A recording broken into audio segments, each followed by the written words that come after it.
Hi everyone, this is Fernando from Moonspell. This is Missy Avila from Your Chance to Die. Hail and kill everybody, this is Ross the Boss from New York City. This is Heather Michelle from Grave Shadow. Hey, this is Paul Mazurkowitz, the drummer from Cannibal Corpse, and you are listening to The Great Metal Debate.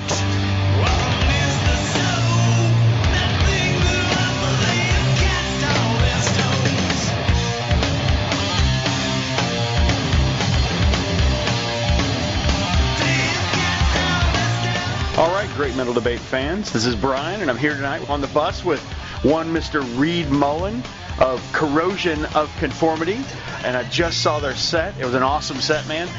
All right, so now you guys just got back from overseas. Tell me a little bit about that. You know? Yes, sir. Yeah, we were over in, we did a show in Manchester, London, and then we went to Ireland and did Dublin, and then we did Northern Ireland and did Belfast. So we just got back to the good old America, like, I don't know, like 3 days ago or something, and we just started this tour. Cool, yeah. That you're at right now, the COC Clutch Lamb of God thing. We just started it last night in New Orleans. Right.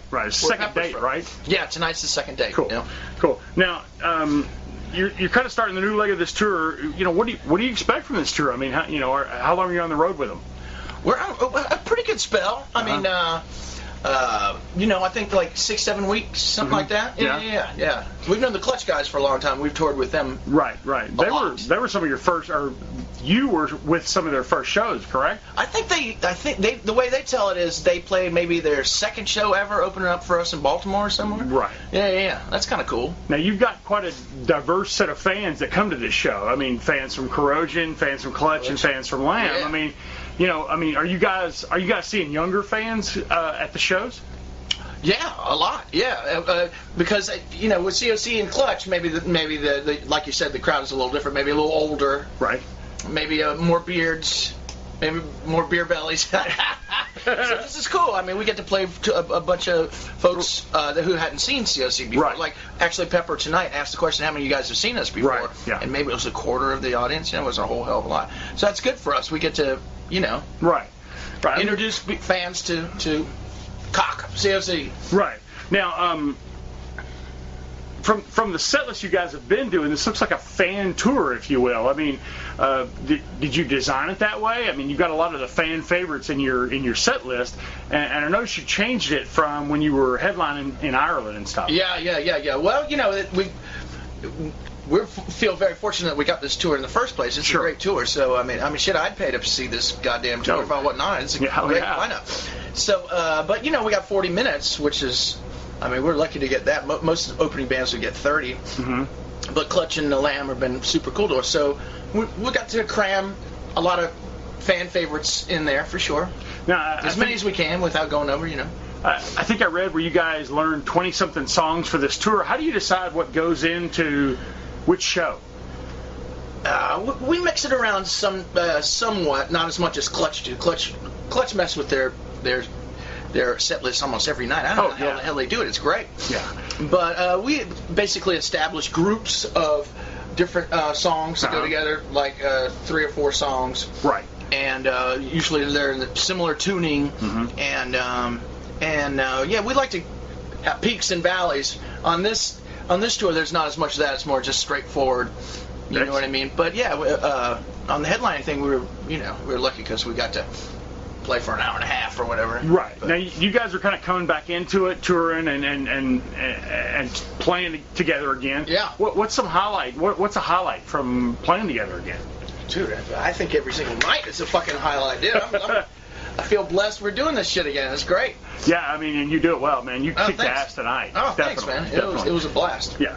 Now, I read in a recent interview that you plan on writing while you're on this tour. Have you done that before, and how's that going to work touring? No.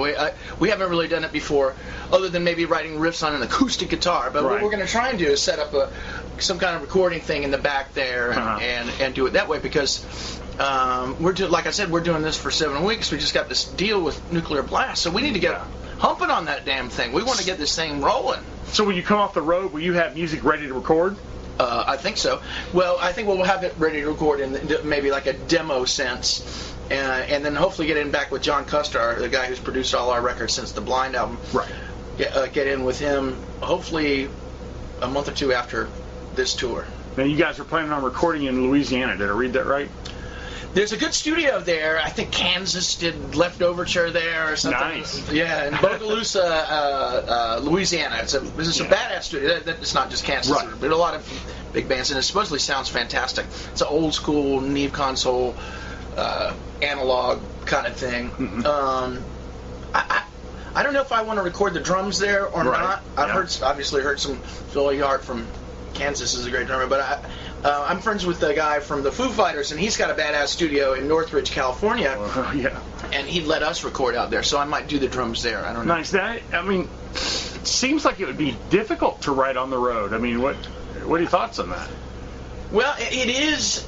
Yeah, I've never done it before, so we'll find out. But okay. I think we're so amped on this whole idea that I think it's gonna a lot of stuff is gonna start spewing out of us. Yeah, a lot of good riffage, you know what I mean? Yeah, your heart's in. It's been a while, right? It's been a while, but we're super motivated and we're all getting along real good together. And excellent. Songwriters going. Now, you guys started in 1982. Yep. What's the biggest difference you've seen in the industry since 1982? Well, for us, it's almost kind of come full circle. When we first started in '82. The kind of music we were playing didn't lend itself to ever making much money. It was punk stuff, and the biggest band in the world, the biggest couple bands in the world to us were the Dead Kennedys or Black Flag or something like that. Right. And they didn't make a hell of a lot of money. No. And then since then, we saw the development of all that pop punk stuff where all those bands were making millions and millions of dollars. Sure. And a lot of metal bands, like harder metal bands, were getting big too. And because when we were first starting, it was thrash metal bands. Right. Well, the industry's at the point now where, and everybody knows this well, is people can get music for free. So the way we make music now is touring. Right. And that's the way it was in 1982. The way we made money was selling T-shirts. Right. We're blessed that we have a super cool logo, that skull thing. Oh, hell yeah. So we sold, millions. Saw that on your drum heads, man. That's kick-ass. And we were blessed by that. But like I said, it's come full circle for us. And now that we're back to where it's like you got to get back and just tour and sell T-shirts, and because you can't make money selling albums because people don't buy albums anymore. They absolutely they might buy vinyl here and there, but that's about it. And that's unique in that you say that is because most of the bands we interview talk about the difference is getting your music out there, the digital people being able to download and you can't make money doing it. Yeah. But you guys have talked about making the money as you started with the T-shirts and the touring. I mean, I think that's awesome. Yeah. Now. So, you're a little older now. What's the party side of it like with the touring? Is it still similar? Yeah, I'm putting you on the spot. No, not at all. It can be. Yeah, absolutely. It takes you a little bit longer to get up and ready in the morning sometimes. But we're professionals. There you go. We know what we're doing. Excellent. And we've done it for a while. Excellent. Now, our podcast is basically about 80s metal versus new metal. Right. Where do you guys kind of fit in that range? Where would you put yourself if you had to label yourself? What would you do? Well, when we were doing the punk stuff, we were also in what they call a crossover punk and thrash metal. Right. So we played with a lot of bands like Slayer and stuff like that. As a matter of fact, on the Hell Awaits album, you see Jeff Hanneman wearing one of our T-shirts. Excellent. Yeah. Yeah, and I don't know. I certainly wouldn't put us with new metal. I mean, we're like a different kind of brand of more that some people call us stonery or swampy or doomy here and there, but I wouldn't call us new metal by any stretch of the imagination. I don't know. Now, that's interesting. I spoke to a fan before the show, a guy from Memphis, and he describes you as sort of a Louisiana metal that kind of sticks to you. Do you think that's an accurate assessment of your music? I mean, no, to a certain extent, only because Pepper's from Louisiana. There you go. But no, most of us from North Carolina, so North Carolina / NOLA, I guess. Yeah, that's a good interpretation. Now, you mentioned you with bands like Down and Crowbar. Right. And do you put yourself in that category or? Like I said, only to a certain extent because Pepper plays in Down. Sure.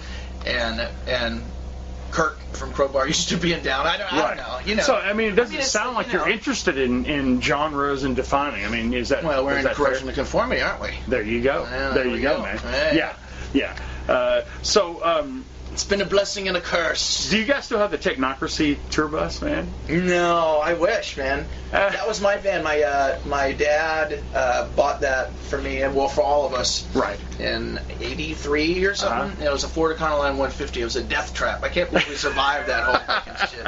That thing was crazy. Yeah. That's great. And not only was it a Ford Econoline 150, but we added to the top of it. Yeah.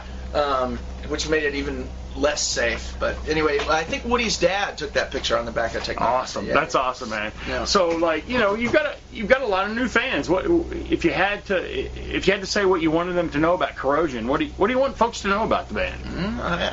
I think they do themselves a favor by listening to more than just the Pepper stuff. There's a lot of good material dating back from the '80s and the Blind album and a couple of the albums that Mike Woody and I did in the last couple of years. Yeah. Nice. I was even listening. Cornucopia of tunes. Well, Reed, thank you very much, man. I appreciate the time. Flavors of metal. There you go. I appreciate it, man. Yeah, man. Thank you.